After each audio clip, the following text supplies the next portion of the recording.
बिस्मिल्लाहिर्रहमानिर्रहीम। अज़ीज़ तलबा अस्सलामु अलैकुम। आज हम पढ़ने जा रहे हैं सबक कलीम और मिर्ज़ा ज़हरदार बेग का पेज नंबर 32 और 33। तो आइए आज के सबक का आगाज़ करते हैं। गरज मिर्ज़ा ने अपनी चर्ब ज़ुबानी से, अपनी होशियारी से या तेज़ कलामी से चनों को घी की तली दाल बनाकर अपने दोस्त कलीम को खिलाया। कलीम भूखा तो था ही, उसको भी हमेशा से कुछ ज़्यादा मज़ेदार मालूम हुए। मिर्ज़ा ने घर जाकर एक मैली दरी और एक कसीफ सा तकिया भेज दिया, एक मैला सा तकिया भेज दिया। दो ही घड़ी में कलीम की हालत का इस कदर मुतगय्यर होना, इस कदर तब्दील होना इबरत का मकाम है, सबक हासिल करने का मकाम है। या तो खलवत खाना अजी तलाबा कहते हैं तन्हाई का मकाम, यानी कहने का उनका मकसद ये है कि उसके घर में उसके रहने के लिए अलहदा से जो है वो कमरा मौजूद था, या अलहदा से जो है वो मकाम जो है वो मौजूद था, और इशरत मंजिल में था, यानी कि ऐश का घर था उसके पास। या अब एक मस्जिद में आकर पड़ा, और मस्जिद भी ऐसी जिसका थोड़ा सा हाल हमने ऊपर बयान किया। घर के अलवान नेहमत किस्म किस्म के खाने को लात मारकर ठुकरा कर निकला था, तो पहले ही वक्त चने चबाने पड़े।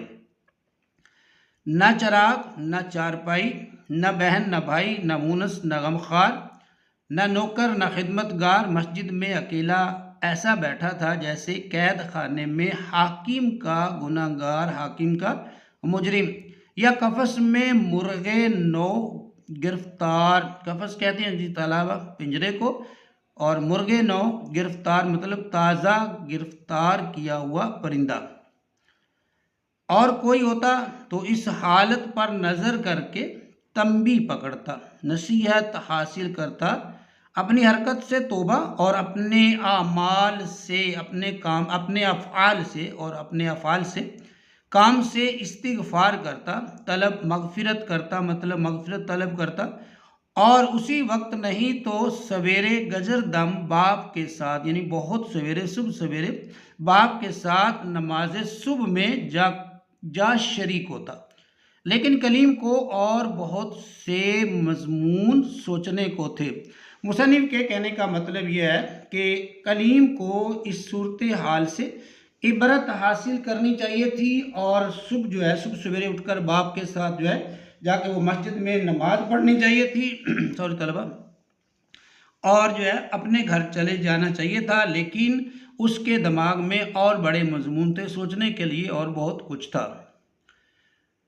सुबह होते आंख लग गई तो मालूम नहीं मिर्ज़ा या महल्ले का कोई और अय्यार ठग या बदमाश टोपी, जूती, रुमाल, छड़ी, तकिया, दरी, यानी जो चीज़ कलीम के बदन से मुनफक अलहदा और उसके जिस्म से जुदा थी, लेकर चंपत हुआ लेकर भाग गया।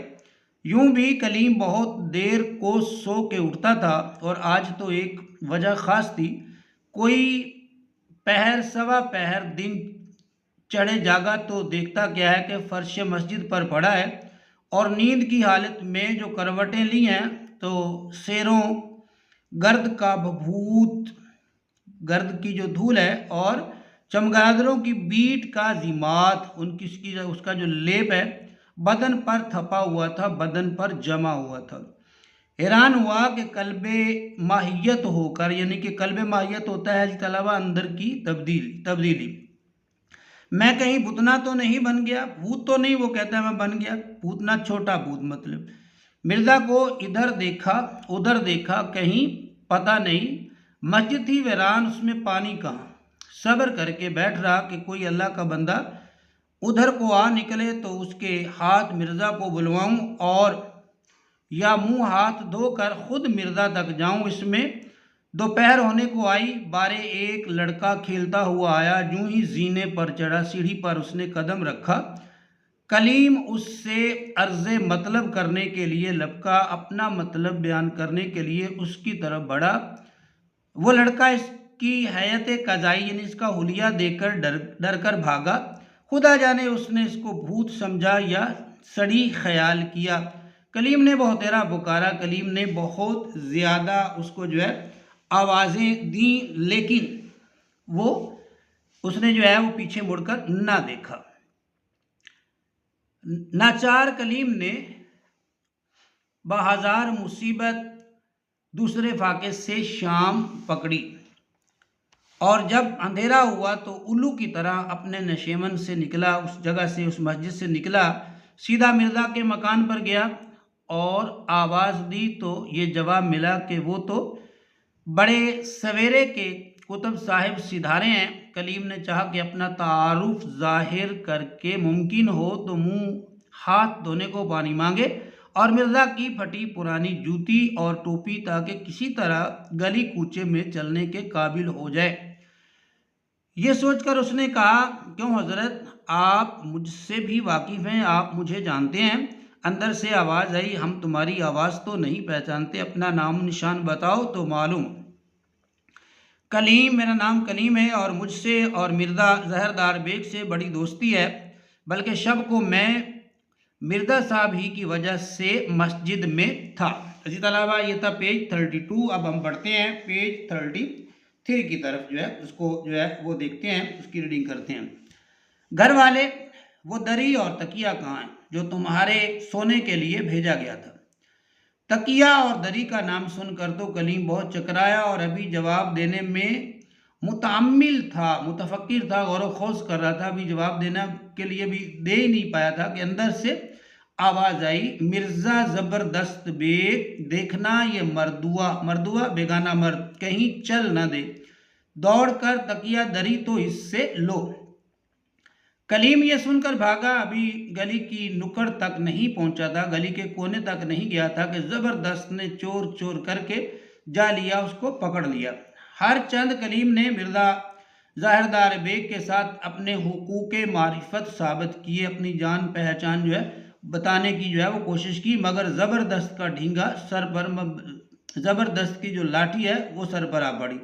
उसने एक ना मानी और पकड़कर कोतवाली ले गया, उसको पकड़ा कलीम को और थाने ले गया। कोतवाल ने, थानेदार ने सरसरी तौर पर दोनों का बयान सुना और कलीम से उसका हस्बो नसब पूछा, उसके माँ बाप का जो ख़ानदानी सिलसिला है उसके बारे में उन्होंने पूछा। हर चंद कलीम अपना पता बताने में झिंपता था, शर्माता था, मगर चारों नाचार ना चाहते हुए उसको बताना पड़ा। लेकिन उसकी हालत ज़ाहिरी ऐसी अबतर हो रही थी, उसकी सामने की हालत, देखने की हालत जो है, मौजूदा हालत जो है वो इतनी बुरी, अबतर इतनी बुरी हो रही थी कि उसका सच भी झूठ मालूम होता था।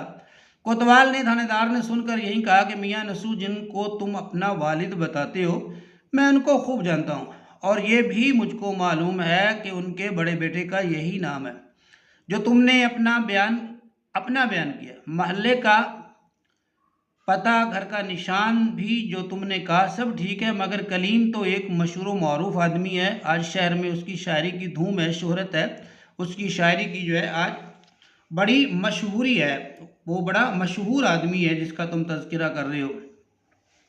तुम्हारी हैसियत के नंगे सर, नंगे बदन, नंगे पाँव, बदन पर कीचड़ थपी हुई, कीचड़ की जो है वो लेप आपके बदन पे है, मुझको बावर नहीं होता, मुझे यकीन नहीं आता, मुझे एतबार नहीं होता। इनको हवालात में रखो, सुबह हो तो मैं इनके वालिद को बुलवाऊं तो इनके बयान की तस्दीक हो।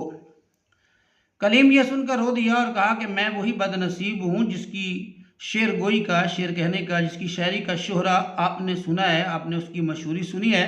आपको यकीन ना हो तो मैं अपने अफकार ताज़ा सुनाऊँ, अपना ताज़ा कलाम आपको सुनाता हूँ।